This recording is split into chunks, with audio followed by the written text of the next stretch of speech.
Olá, meus amados alunos do ITQ.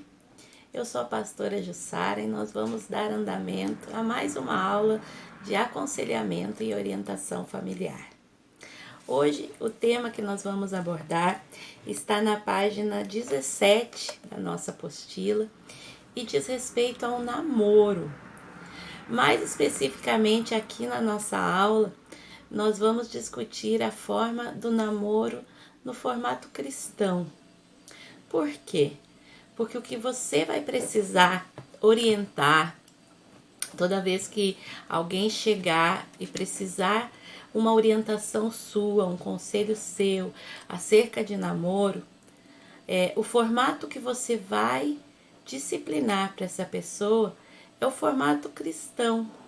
Nós não podemos dizer o formato bíblico, porque na Bíblia Sagrada não há nenhum relato acerca de namoro. O formato de namoro que nós temos hoje faz parte da cultura ocidental. Lá no Oriente, onde vivia tanto o Novo quanto o Velho Testamento, as pessoas eram escolhidas para se casarem. Ou seja, normalmente a família do noivo escolhia uma noiva e essa era aquela que era predestinada para o seu filho. Muitas vezes o namoro, no seu formato secular, traz grande defraudação ao casal. E isso é uma das principais consequências negativas do modo atual e moderno de se namorar. Na página 19 da nossa apostila, nós vemos as principais consequências do modelo de namoro secular. A principal consequência de namoros irresponsáveis é a defraudação do coração. O relacionamento amoroso, seja ele da maneira que for, traz envolvimento emocional. E, infelizmente, a maioria das vezes, ele traz riscos e ele é físico. Quase nunca ele é espiritual. E isso traz com que cada namoro ou cada ficada, a pessoa entregue uma parte do seu coração para a outra. De maneira que quando encontrar realmente a pessoa com quem desejar ficar o resto da sua vida, não sobrará muito dos seus sentimentos. Ele ficará fragmentado ao longo de tantos relacionamentos. O namoro cristão, ele precisa ter como principal objetivo o casamento. Quando nós desejamos conhecer alguém simplesmente por ficar, simplesmente por conhecer, nós estamos nos moldando ao padrão secular do namoro e não ao padrão cristão.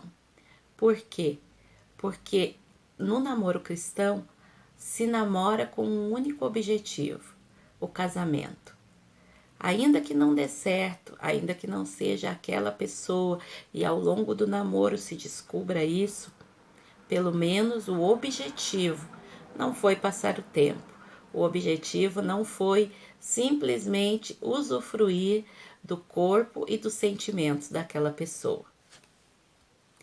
Há algumas alternativas para o namoro cristão que não definitivamente sejam as mais corretas, mas são alternativas. E eu gostaria de ler com vocês na página 20. Alternativas: a corte ou o namoro assistido. Falamos até agora de aspectos negativos do namoro segundo a expectativa secular. E a pergunta que você pode estar fazendo nesse momento: devo proibir os jovens da minha igreja de namorarem? Não. Existem algumas alternativas. A corte é o relacionamento em que o casal tem um objetivo específico e muito claro para todos os envolvidos. Ou seja, quando o casal decide em fazer a corte, o casal decide que não haverá contato íntimo entre eles durante o namoro. Como o único objetivo deles é namorar para se casarem, o casal passa a se conhecer, conversando, trocando ideias acerca do que cada um pensa, convivendo juntos para entenderem o gênio, o temperamento de cada um, mas não há contato físico. Há contato, sim, espiritual. O casal decide orar juntos, o casal decide se edificar juntos, mas não há beijos, não há contatos íntimos, não há abraços muito apertados. Ou seja, o casal opta por namorar fazendo a corte, somente traçando o objetivo de se beijarem no altar, diante de Deus, quando estes finalmente forem marido e mulher. Esse tipo de namoro para algumas pessoas pode parecer por demais rigoroso, mas nos nossos dias muitos jovens cristãos têm optado por esse tipo de namoro para fazerem com que os seus relacionamentos sejam duradouros e verdadeiramente íntimos com Deus. Os pais têm um papel fundamental no relacionamento do namoro cristão. O acompanhamento, a participação, a proteção dos pais, ou seja, o namoro assistido, muitas vezes pode livrar o jovem de cair numa grande cilada do inimigo e não conseguir seguir no seu propósito de namorar fazendo a corte. A igreja também poderá dar um suporte espiritual para esses jovens, através de conselheiros, assim como eu e você, que se preocupam em orientar não só os jovens, mas todos aqueles que desejam namorar na forma correta e cristã da palavra. A preocupação do jovem que está namorando, ou mesmo da pessoa de mais idade que deseja namorar no formato cristão, tem que ser uma preocupação espiritual.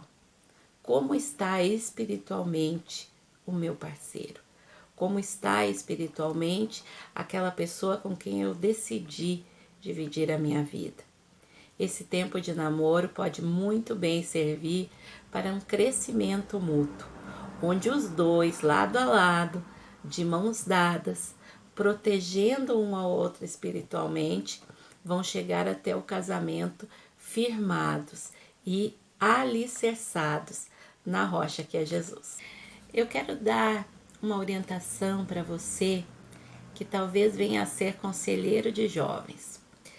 Olhando e lendo essa apostila, você pode pensar, nossa, mas está tudo errado ao meu redor.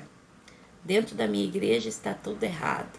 Os jovens da minha igreja estão namorando de maneira errada. Mas eu venho te pedir que tenha calma, que direcione o seu pensamento primeiro a Deus, depois numa conversa franca com os seus líderes. O pastor da sua igreja é a melhor pessoa para dar a sua opinião acerca de namoro. É muito difícil nós quebrarmos princípios tentando colocar outros princípios. Algumas pessoas, algumas igrejas inclusive, já estão rotuladas num modo onde esse tipo de relacionamento não tem nenhum tipo de envolvimento dos seus líderes. Mas nós, enquanto conselheiros cristãos, devemos ter o objetivo de ajudar, de aconselhar os nubentes e os jovens para que não caiam em tentação, para que verdadeiramente os seus namoros glorifiquem o nome do Senhor Jesus e possam definitivamente chegar ao objetivo, que é o casamento. Não se preocupe, nós podemos ajudar e vamos ajudar os jovens que estiverem ao nosso redor. Lembre-se que em Filipenses 1:6, o Senhor nos diz: aquele que em vós começou a boa obra, a aperfeiçoará, pois ele é fiel e a aperfeiçoará até o dia do Senhor Jesus. Que eu e você possamos ajudar muitos jovens que estão ao nosso redor e nós podemos, como em nós, começar essa obra.